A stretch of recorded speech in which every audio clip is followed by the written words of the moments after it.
Jau 11 sižetu garumā esam pētījuši Baltijas valstu ekonomika attīstības faktorus un salīdzinājuši Latvijas, Lietuvas un Igaunijas sekmes katrā no tiem. Pienācis žurnāla bilance rakstu un video sižetu sērijas noslēgums. Šajā reizē dodamies ciemos pie kaimiņiem, lai uzzinātu, ko viņi paši domā par savu ekonomiku veiksmēm un neveiksmēm. Viļņā tikāmies ar Grētu Ilekīti, Swedbank Lietuvas filiāles ekonomisti, bet Tallinā ar Lenno Uuskulu, Luminor Igaunijas filiāles galveno ekonomistu un Tartu Universitātes asociēto profesoru. Ar Lenno Uuskulu runājam par Igaunijas ekonomikas attīstību sākot no pašas neatkarības atjaunošanas 90. gadu sākumā. Mērķis saprast, kur aug kājas mūsu ziemeļu kaimiņu sekmēm, kuras Latvijā nereti mēdzam apskaust. Liela daļa no Uuskulas sacītā apstiprina šajā rakstu ciklā aplūkotos datus, skaidrojums un secinājums, taču izskan arī jaunas perspektīvas. Igaunija Baltijas valstu ekonomikas līderpozīcijā izrāvās jau 90. gadu pirmajā pusē. Jau ap 95. un 96. gadu Igaunijas IKP handikaps pār Latviju un Lietuvu sasniedza 16 līdz 17%. Lenno Uuskula to skaidro ar Igaunijas izvēli veikt strauju privatizāciju un durvju atvēršanu ārvalstu investoriem. Tā bija ekonomikas attīstību stimulējoša privatizācija, nevis tas, ko Latvijā ironiski dēvē par privatizāciju. Proti, Igaunijā ienāca somu un skandināvu investori ar domu tiešām attīstīt uzņēmumus. Būtībā Igauniem paveicās tikt pie vismaz to brīdi kvalitatīvākajām iespējamajām investīcijām. Nākamais atspērienu pakāpiens Igaunijas attīstībā pienāca 90. gadu vidū, kad tobrīdējais diplomāts, vēlākais ārlietu ministrs un valsts prezidents Tomas Hendriks Ilves, nāca klajā ar domu, ka Igaunijai jāuzsāk strauja valsts pārvaldes procesu digitalizācija, īstenojot tā saukto tīģera lēcienu. Neapšaubām digitalizētie pārvaldes servisi vēl šodien Igauniju ļauj dēvēt par vienu no attīstītākajām interneta sabiedrībām pasaulē. Taču kā izmērīt, cik liela ietekme šai digitalizācijai bijusi uz Igaunijas ekonomikas attīstību? Vai runājot Ilves vārdiem, tā patiešām izrādījās vissvarīgākais izaugsmes faktors? Izskan pretrunīgi vērtējumi par to, vai IT loma vispār ir bijusi tik būtiska Igaunijas ekonomikas attīstībā. Jo, piemēram, Igaunijas Swedbank filiāles ekonomistu secinājumi un aprēķini liecina, ka digitālo tehnoloģiju lietošana Igaunijas uzņēmumos ir drīzāk viduvējā līmenī, kā arī augsto tehnoloģiju kompāniju īpatsvars valsts ekonomikā nav īpaši augsts. Arī Lenno Uuskula atzīst, ka šodien Igaunijas uzņēmumi nav starp vadošajiem digitalizācijas virzītājiem pasaulē.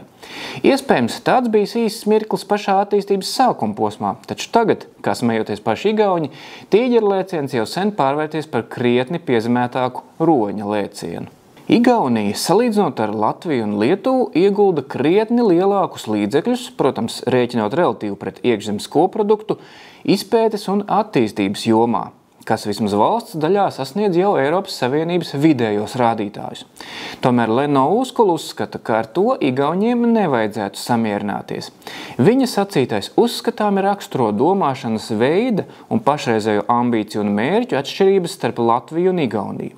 Kamēr mēs sapņojam par to, ka noķersim Lietuvu un Igauniju un sasniegsim Eiropas Savienības vidējos labklājības rādītājus, Igaunijā acīm redzot valda jau pavisam citas, uz krietni augstākām zvaigznēm tēmētas noskaņas. Igaunijas IKP uz iedzīvotāju līmenis patlaban ir tuvu 90% no Eiropas Savienības vidējā. Var teikt, ka jau tagad esam vidēja līmeņa ES valsts. Ja vēlamies augt tālāk, tad jāskatās uz to līmeni, kur atrodas piemēram Zviedrija. Tas vairs nav Eiropas vidējais, bet gan jau krietni augstāks līmenis.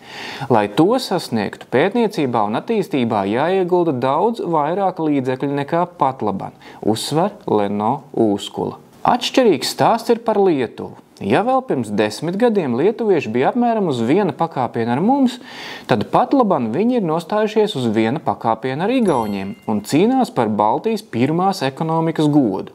Kā tas viņiem izdevies? Nav viegli atbildēt uz šo jautājumu. Mums tas vēl pašiem līdz galam jāsaprot. Skaidrojumu par Lietuvas pēdējās 10 gadus straujās izaugsmes cēloņiem iesāk Grēta Ilekīte, Lietuvas Swedbank ekonomiste. Viens no iemesliem esot preču un pakalpojumu ražošanas dažādība un eksports. Tā ir gan pārtikas rūpniecība, gan mēbeļa ražošana, minerālvielu industrija, transporta un loģistikas nozare, IT un finanšu sektors, biznesa pakalpojumi. Savu lomu pandēmijas laikā nospēlē arī Covid vakcīnu komponentu ražošana. Mums izdevās diversificēt gan rūpniecību, attīstot arvien sarežģītākus produktus, gan arī dažādot eksporta tirgus.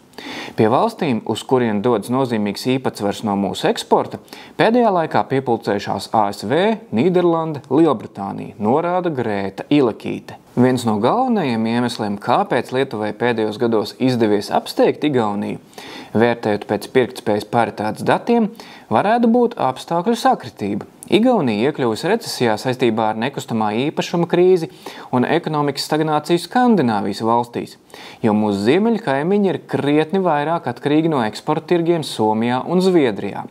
Tāpat Igaunijai krietni iegriežot tās tradicionālās enerģētikas industrijas konkurētspējas zudums, kā arī nepārdomāti eksperimenti finanšu jomā, atļaujot iedzīvotājiem izņemt otrā līmeņa pensijas kapitālu, skaidro Grēta Ilekīte.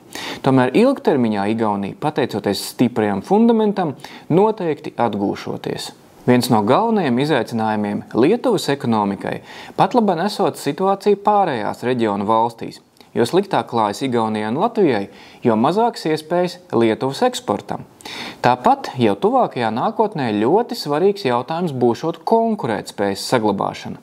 Tā kā algas Lietuvā aug straujāk nekā produktivitāte, Lietuvas ražotās preces top arvien dārgākas. Līdz ar to kļūs arvien grūtāk atrast tām vietu eksporta tirgū, jo līdz šim importētājs tās lielā mērā izvēlējies zemākas cenas dēļ, skaidro Swedbank eksperti. Konkurējot ar lētāku piedāvājumu, izaugsme līdz šim ir bijusi salīdzinoši vienkārša. Tas esot kā noplūkt augļus no koka zemākajiem zariem. Tagad sākšoties pats grūtākais. Ja vēlamies dzīvot kā attīstītajās valstīs un maksāt arvien labākas algas darbiniekiem, būs jāiemācās konkurēt ar preču sarežģītību, kvalitāti un arvien augstāku pievienoto vērtību, norāda Grēta Ilekīte. Savs viedoklis par Lietuvas izrāvienu ir arī Lenno Ūskulam. Lietuva pirms 10 gadiem stingri apņēmās piesaistīt ārvalstu kompānijas un sāka ļoti smagi strādāt pie tā, lai tas izdotos.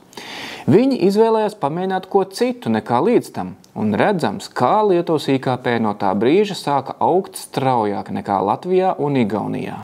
Izejot cauri tiem rakstu sērijā izpētītajiem ekonomikas attīstības faktoriem, par kuriem iespējams kopumā objektīvs, datos un ekspertu slēdzienos balstīts salīdzinājums, var secināt, ka vismaz ekonomikas fundamentu līmenī Baltijā vadošā valsts aizvien ir Igaunija. Tā ieņem pirmo vietu 7 no 9 analizētajiem faktoriem. Tā seko Lietuva, kas visbiežāk ieņem otrās vietas, bet Latvija pārsvarā paliek pēdējā vai dala otro vietu ar Lietuvu. Igaunijā ir vislielākais uzņēmumu kreditēšanas apjoms Baltijā, lielākās ārvalstu tiešās investīcijas, labākā izglītības sistēma, augstākie ieguldījumi zinātnē jeb pētniecībā un attīstībā, biznesam un arī darbiniekiem izdevīgākā nodokļu sistēma, kā arī ekonomikai vislabākie kaimiņi – Somi. Tāpat Tallina un Viļņa kļuvušas par attīstītākajām pilsētām Baltijā, kamēr Rīga kopumā turpina nīkuļot. Jāsaka, kā ir. Latvijas situācija patlaban neizskatās spoži. Visā pētījuma gaitā neizdevās identificēt nevienu pietiekam būtisku kritēriju, kurā mēs būtu pārliecinoši priekšā kaimiņiem. Taču tādu, kuros pārliecinoši atpaliekam, gan netrūkst. Skaidrs ir viens. Ja šajā negatīvajā dinamikā nespēsim ieviest straujas pārmaiņas, rīkojoties vismaz tikpat apņēmīgi un inovatīvi kā pirms 10 gadiem lietuvieši vai pirms 30 gadiem igauņi, tad Latvijai draud nostiprināšanās tādā kā apburtajā atpalicības aplī, paliekot pastāvīgā Baltijas pastarītes lomā.